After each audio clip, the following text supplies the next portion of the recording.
जी, अस्सलाम वालेकुम। जी, MT cat की तैयारी के हवाले से हाज़िर हैं एक और वीडियो के साथ। तो जो फर्स्ट एमसीक्यूज़ है, the displacement of a body along x axis depends on time as x square root is equal to t+1। जी, डिस्प्लेसमेंट ऑफ अ बॉडी है, किसी भी चीज़ का डिस्प्लेसमेंट है, वो चीज़ मूव कर रही है अलोंग एक्स एक्सिस की तरफ जा रही है। Then the velocity of a body, तो वेलोसिटी ऑफ अ बॉडी बतानी है हमने। तो डिस्प्लेसमेंट उसका x square root is equal to t+1। तो जी, इसको सोल्व करते हैं। तो अच्छा, ऑप्शन भी देख लेते हैं इसके क्या हैं कि किसी चीज़ का डिस्प्लेसमेंट है तो वो क्या इंक्रीज़ हो रहा है टाइम के साथ, डिक्रीज़ हो रहा है टाइम के साथ, या इंडिपेंडेंट ऑफ टाइम है। तो हमें तीनों चीज़ें बतानी है। तो अच्छा, क्वेश्चन को देखें तो इसमें ये देखें ना, हमें ये बताया गया है कि the displacement of a body along x axis, displacement बताया गया है। तो जो उसकी वेलोसिटी है उसके बारे में वो पूछ रहा है कि क्या कि हमारी वेलोसिटी इंक्रीज़ होगी या डिक्रीज़ होगी या टाइम पे डिपेंड नहीं करेगी। डिस्प्लेसमेंट गिवन है, तो वेलोसिटी के बारे में डिस्कस करना है कि वेलोसिटी क्या है। तो सिंपली लिख लेते हैं जी इसको, displacement x square root is equal to t+1। जी, तो ये हमारे पास जो है ना डिस्प्लेसमेंट गिवन है। तो हमें पता है कि वेलोसिटी क्या होती है। वेलोसिटी होती है डिस्प्लेसमेंट ओवर टाइम। जी, तो अगर इसकी डिफ़ाइन देखें वेलोसिटी की, तो वो होती है time rate of change of displacement over time rate of change of velocity. Time rate of change of displacement to time, मतलब जितना हमारा डिस्प्लेसमेंट चेंज हो रहा होता है विद रिस्पेक्ट टू टाइम, उसको हम कहते हैं वेलोसिटी होती है। ठीक है जी। तो ये भी हमारा तो डिस्प्लेसमेंट ही है ना, एक्स है, सिर्फ इस डिस्प्लेसमेंट डी से है लेकिन उसने एक्स से रिप्रेजेंट किया है। अगर इस डिस्प्लेसमेंट को हम with respect to time change करते हैं, इस डिस्प्लेसमेंट को विद रिस्पेक्ट टू टाइम हम चेंज करते हैं, तो भी क्या बन जाएगी, वेलोसिटी बन जाएगी। तो हम क्या करते हैं कि इसको हम चेंज करेंगे, लेकिन उससे पहले हमने एक छोटा सा काम कर लेना है कि ये देखें ना, डी के ऊपर हमारे पास स्क्वायर रूट नहीं है। तो हम क्या करेंगे, हमने एक्स के ऊपर जो स्क्वायर रूट है ना, सबसे पहले हमने इसको ख़त्म करना है ताकि ये हमारे पास जो है ना इक्वेशन हमारी ज़रा सिंपल हो जाए, तो इसको सॉल्व करना जो है ना वो आसान हो जाए। तो हम क्या करेंगे, taking square root both side, सबसे पहले हम एक्स का स्क्वायर रूट ख़त्म करते हैं।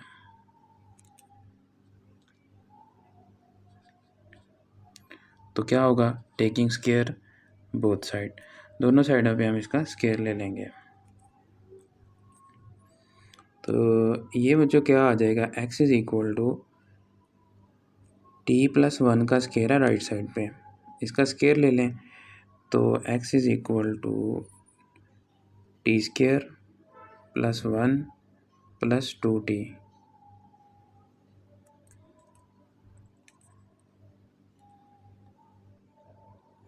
जी, तो ये जो है ना इसका फार्मूला ऐसे, a+b का स्क्वायर ओपन किया है, square plus b square plus 2ab।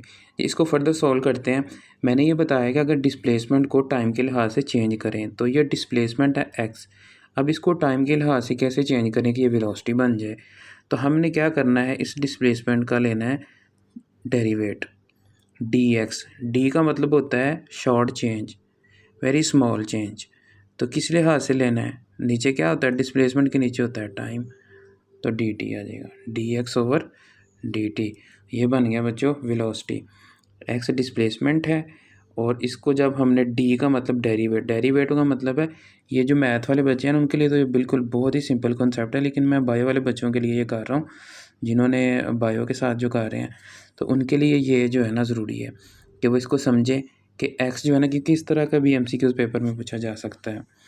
तो एक्स जो है ना डिस्प्लेसमेंट है, तो एक्स डिस्प्लेसमेंट को जो है ना हम डी का मतलब होता है डेरिवेट या स्मॉल चेंज इन डिस्प्लेसमेंट।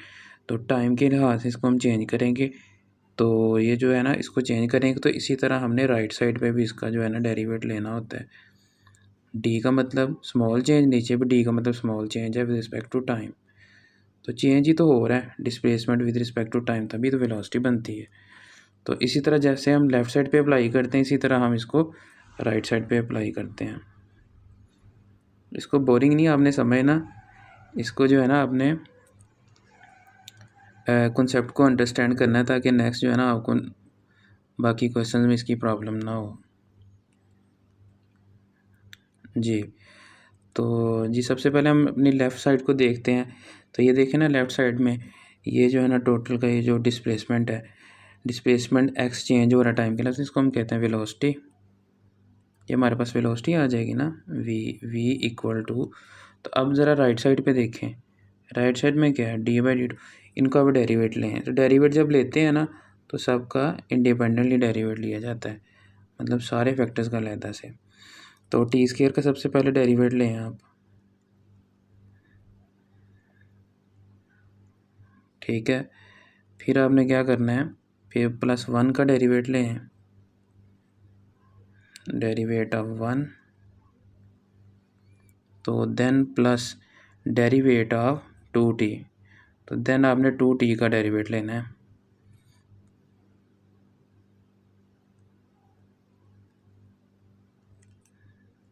तो ये आ जाएगा 2t का भी इसी तरह डेरिवेट, ठीक है जी। तो सब का इस तरह आपने जो है ना वो डेरिवेट देखे ना, तीनों का अलहदा से आपने डेरिवेट ले लेना है जी। नेक्स्ट इसको देखते हैं जी क्या होगा। अच्छा, डेरिवेट ये होता है कि जैसे ये टी का स्क्वायर है, तो टी के स्क्वायर में डेरिवेट ये होता है कि 2 जो है ना पावर आ जाती है स्टार्ट में, पावर शुरू में आ गई। डेरिवेट का ये तरीका है, पावर शुरू में आ गई 2, अब टी के ऊपर करना है, पावर है 2, 2 में से -1, पावर में से -1 करते हैं, तो इसको हम, ये डेरिवेट का तरीका, पावर उसके बाद पावर में से एक कम। उसके बाद ये होता है कि डेरिवेट लिया जाता है उसी फैक्टर का, लेकिन चूंकि इस क्वेश्चन में अगर हम टी का लेंगे डेरिवेट तो 1 आएगा, इसलिए मैं सिर्फ इतना कर रहा हूँ। उस तरह का क्वेश्चन आएगा ना तो मैं फर्दर एक्सप्लेन करूँगा जी। ये जो 1 है, 1 का जो डेरिवेट है जी, ये जो 1 का डेरिवेट है, ये वाला 1 का जो डेरिवेट है, कोई भी नंबर है, किसी भी नंबर का जो डेरिवेट होता है ना वो हो जाता है 0, ठीक है। तो इधर 2 है, 2 का डेरिवेट नहीं लेना, 2 को हमने बाहर लिख लेना है, डेरिवेट लेना है, अंदर डी डेरिवेट आएगा टी का, और इसी तरह नीचे भी डी टी आएगा। तो ये देखें ऊपर और नीचे डी टी सेम है, तो ये दोनों कैंसिल हो जाएंगे। तो इक्वल टू में लिखें ज़रा नेक्स्ट, 2t, 2 - 1 1 आ जाएगा, नहीं लिखते, +2 बच जाएगा जी, ठीक है जी। और अगर हम देखें तो इसकी जो लेफ़्ट साइड है, तो यहाँ पे हमारे पास वेलोसिटी थी, ठीक है जी। तो ऐसा है, तो ये जो है ना हमारे पास वेलोसिटी का रिज़ल्ट बन जाएगा 2t + t। अब देखते हैं हमारे पास ऑप्शन कौन से थे, ये ऑप्शन पे आ जाते हैं कि ऑप्शन जो है ना हमारे पास कौन से थे जी। ये ऑप्शन में वो कह रहा था कि डिस्प्लेसमेंट जो है ना वो जो है ना अलोंग एक्स एक्सिस है, तो उसकी वेलोसिटी कितनी बनेगी, इंक्रीज़ होगी टाइम के साथ, डिक्रीज़ होगी या इंडिपेंडेंट। तो जो हमने फैक्टर जो निकाला है ना, वो हमारा फैक्टर आया है 2 जी, फैक्टर हमारा बच्चों आया है 2t + 2। तो ये एक पॉजिटिव वैल्यू है, तो जो पॉजिटिव वैल्यू होती है ना 2t + 2, जो पॉजिटिव वैल्यू होती है ना वो होती है हमेशा इंक्रीज़ विद टाइम। तो जो हमारा आंसर आया ना यहाँ पे, ये क्या आया है, इसको आप देखें गौर से ज़रा, तो ये बच्चों आ जाएगा increase with time. Positive value जो होती है ना उसमें वो वैसे ही इंक्रीज़ हो रही होती है टाइम के साथ, ठीक है जी। जी, move to another question, next question देखते हैं जिसमें क्या क्या पूछा गया। The 3 initial and final position, जी इस तरह, आई थिंक अब क्लियर है। The 3 initial and final position of a man on the X axis, एक बंदा है जो कि कहता है कि एक्स एक्सिस पे मूव कर रहा है, तो उसकी 3 पोजीशंस हैं, 3 उसकी इनिशियल हैं, 3 उसकी फाइनल पोजीशन है। तो इस तरह हम ड्रॉ कर लेते हैं जी, ये एक एक्स एक्सिस है ऐसे, तो इसमें क्या होता है 0, राइट साइड पे हमेशा पॉजिटिव एक्स एक्सिस होता है और लेफ़्ट साइड पे हमेशा नेगेटिव एक्स एक्सिस होता है। इसी तरह हमारे नंबर्स भी इंक्रीज़ कर रहे होते हैं, राइट की तरफ +1, फिर +2, फिर +3, फिर +4, और इसी तरह हमारे लेफ़्ट में भी नंबर इंक्रीज़ कर रहे होते हैं, -1, -2 फिर -3 ऐसे, ठीक है जी। अच्छा, अब वो कह रहा है कि हमारे जो है ना इन तमाम नंबर्स में देखें इनिशियल फाइनल पोजीशन देखें, इस साइड में राइट में भी और लेफ्ट में पोजीशंस देखें, बताएं कि कहाँ पे जो है ना हमारा नेगेटिव डिस्प्लेसमेंट आ रहा है, ठीक है जी। तो सबसे पहले हम क्या करेंगे, हम फर्स्ट वाला अपना ऑप्शन देखते हैं। फर्स्ट वाले ऑप्शन में क्या है, फर्स्ट वाला ऑप्शन है -8 मीटर और 7 मीटर, ये फर्स्ट वाला फैक्टर है। इसका बताएं कि क्या ये हमें नेगेटिव डिस्प्लेसमेंट बता रहा है कि नहीं। ग्राफ मैंने बना दिया है, तो इस पे आप देखें कि पहले उसकी वैल्यू नेगेटिव है। नेगेटिव मतलब कि वो फर्स्ट जो है ना इधर पे है, इस पॉइंट पे है, ठीक है जी। तो नेगेटिव साइड पे है, ऐसे नीचे मैं बना देता हूँ इसको कॉरस्पॉन्डिंग। नेगेटिव से वो कहता है कि पॉजिटिव की तरफ जा रहा है, ऐसे नेगेटिव साइड से पॉजिटिव की तरफ जा रहा है, ऐसे जा रहा है, ऐसे ही है। तो नेगेटिव से पॉजिटिव की तरफ जा रहा है, तो ये पॉजिटिव इम्प्रूवमेंट है, तो इसको हम कहेंगे पॉजिटिव डिस्प्लेसमेंट। ये कौन सा डिस्प्लेसमेंट है, पॉजिटिव डिस्प्लेसमेंट है जी। अब नेक्स्ट वाला आ जाता है जी, नेक्स्ट वाला देखते हैं।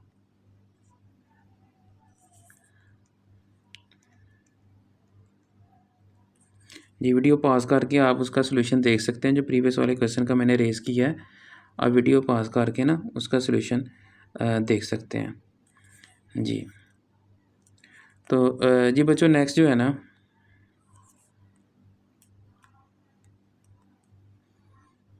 ये फर्स्ट वाले ऑप्शन का आ गया। तो नेक्स्ट ज़रा नेक्स्ट वाला ऑप्शन देखें। नेक्स्ट वाला ऑप्शन देखिए, उसका 7 मीटर और -3 मीटर, 7 मीटर और -3 मीटर आ रहा है। तो 7 पॉजिटिव है और इधर से ये नेगेटिव है। तो ये देखें अब ग्राफ के अकॉर्डिंग क्या होगा, ये पॉजिटिव साइड होती है और ये नेगेटिव। तो ये पॉजिटिव वाला पहले है, तो पॉजिटिव से वो किधर जा रहा है, नेगेटिव की तरफ। तो इसको हम कहेंगे ये है नेगेटिव डिस्प्लेसमेंट। 7 पॉजिटिव है ना, पॉजिटिव इधर है, तो -3 इधर है, तो ये पॉजिटिव से नेगेटिव की तरह जा रहा है, तो इसको हम कहेंगे नेगेटिव डिस्प्लेसमेंट। तो इसी तरह अगर हम अपना थर्ड वाला ऑप्शन देखते हैं, थर्ड वाला ऑप्शन देखें ज़रा, विच गिव्स अ नेगेटिव जी -7 और 3। थर्ड वाला ऑप्शन जो है ना वो फर्स्ट वाले ऑप्शन के रिगार्डिंग है, मतलब जैसे फर्स्ट वाला ऑप्शन था ना वैसे ही थर्ड वाला ऑप्शन है हमारा। तो ये दोनों जो है ना, फर्स्ट वाला और थर्ड वाला ये पॉजिटिव है, और जो सेकंड वाला हमने निकाला है ना, ये हमारा ऑप्शन जो है ना ये नेगेटिव डिस्प्लेसमेंट है। तो फिर हमारा जो करेक्ट आंसर बन जाएगा वो क्या बन जाएगा, सेकंड ऑप्शन। कह रहा है नेगेटिव डिस्प्लेसमेंट, कि नेगेटिव किस साइड में वो जो है ना नेगेटिव डिस्प्लेसमेंट कवर कर रहा है, वो हमने बताना है, ठीक है जी। आई थिंक ये भी क्वेश्चन क्लियर है। Now move to another question जी, बहुत इंपॉर्टेंट क्वेश्चन है जी। जी, a person moves 30 metre north and then 20 metre towards east. ये जो बच्चे ऑलरेडी क्वेश्चन ये कर चुके हैं ना जी, जिसमें मूवमेंट वाले क्वेश्चन है, तो आई थिंक उनको क्लियर होगा, हो जाएगा ये इजीली। तो जी कैसे होता है जी, ऐसे ग्राफ हम बनाते हैं जी। तो ऊपर हम नॉर्थ ले रहे होते हैं, नीचे हमने साउथ लेना है, और राइट पे हम ईस्ट और लेफ्ट पे हम वेस्ट ले रहे होते हैं जी। तो a person moves 30 meter towards north, कहता है कि 30 मीटर जो है ना वो बंदा कोई वो नॉर्थ की तरफ जा रहा है, ऊपर की तरफ जा रहा है 30 मीटर। देन वो क्या करता है 20 मीटर टुवर्ड्स ईस्ट, उसके बाद वो 20 मीटर ईस्ट की तरफ जाता है, ऐसे ये जाता है जी 20 मीटर्स, ठीक है जी। नेक्स्ट क्या होता है कि वो बंदा फाइनली साउथ वेस्ट डायरेक्शन में जाता है। साउथ वेस्ट, ये साउथ डायरेक्शन है और ये वेस्ट है, तो साउथ वेस्ट डायरेक्शन मतलब वो इस डायरेक्शन में आएगा, ठीक है। तो वो इधर से वो बंदा इधर आएगा।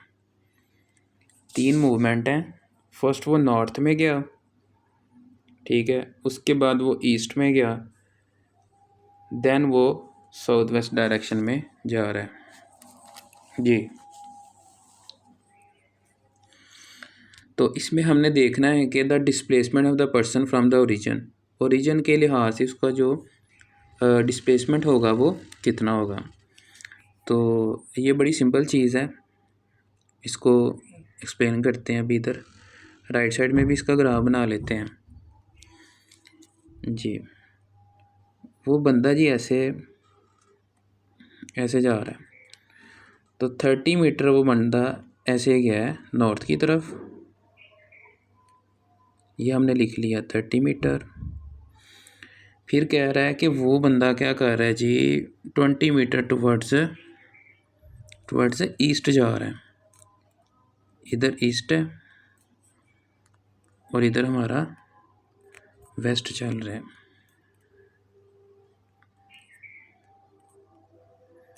30 मीटर नॉर्थ में गया, 20 मीटर वो ईस्ट में गया। नेक्स्ट वो कह रहा है कि 30 इंटू स्क्वायर रूट जो है ना वो इस डायरेक्शन में आ रहा है, साउथ वेस्ट डायरेक्शन में। तो ये 30 हुआ ऊपर की तरफ और इधर से ईस्ट की तरफ हुआ 20, और ये जो साइड आ रहा है ये हुआ 30 into square root. I think यही वैल्यू गिवन है, 3 डायरेक्शन में वो मूव कर रहा है जी, बिल्कुल ऐसा ही है। ठीक है जी। अब वो कह रहा है कि आप उसका जो है ना क्या बताएं, displacement of the person from the origin. तो कहता है कि उसने ओरिजिन से जब वो लास्ट में मूव कर रहा है तो ओरिजिन से उसने कितना मूव आगे किया है। मतलब ये कि ये है रीजन उसका। अगर मैं इसको और कलर देता हूँ आपको क्लियर हो जाएगा। ये बच्चों इसका ओरिजिन है। तो ओरिजिन से कहता है कि चलें जी नॉर्थ की तरफ गया, फिर जी ईस्ट की तरफ गया, फिर साउथ वेस्ट की तरफ जा रहा है। तो आप ये बताएं कि ये जो ओरिजिन से कितना दूर गया वो। ठीक है जी। तो यहाँ पे एक बात यहाँ पे क्लियर है। अब देखें कि यहाँ से यहाँ तक 20 है। ठीक है जी। तो यहाँ से यहाँ तक जो है ना ये 30 बन रहा है टोटल। तो 20 प्लस ये वाला जो डिस्टेंस है ना ये है 10। ये कितना है 10। इधर से भी अगर देखें तो यहाँ से यहाँ तक हो रहा है 20, और ये वाला जो डिस्टेंस है ना ये क्या बन रहा है 10। मतलब 20 प्लस 10 कितना हो रहा है 30। तो ये वाला डिस्टेंस हमें बताना था कि साउथ वेस्ट में वो कितनी दूर गया। तो वो बंदा गया जी 10, ओरिजिन से इतना ये वाला डिस्टेंस वो 10 मीटर वो बंदा गया जी। जब आसान हो रही है तो मैं इसका आंसर आपको बता के ना तो फिर नेक्स्ट वाला क्वेश्चन जो है ना वो स्टार्ट करता हूँ। तो किधर गया वो गया जी 10 मीटर। ये 10 मीटर गया है, किस डायरेक्शन में जा रहा है, वो जा रहा है जी इधर वेस्ट डायरेक्शन में जा रहा है वो बंदा। ठीक है जी, साउथ वेस्ट डायरेक्शन है, लेकिन अभी वो इस लाइन पे आ चुका है तो हम कहेंगे कि वो किस डायरेक्शन में जा रहा है 10 मीटर अलोंग वेस्ट। ये वाला सी वाला इसका करेक्ट आंसर है। जब नमाज के बाद जो है ना आपको नेक्स्ट जो है ना MCQs हम सॉल्व करके दिखाते हैं। तो तब तक के लिए अल्लाह हाफिज़।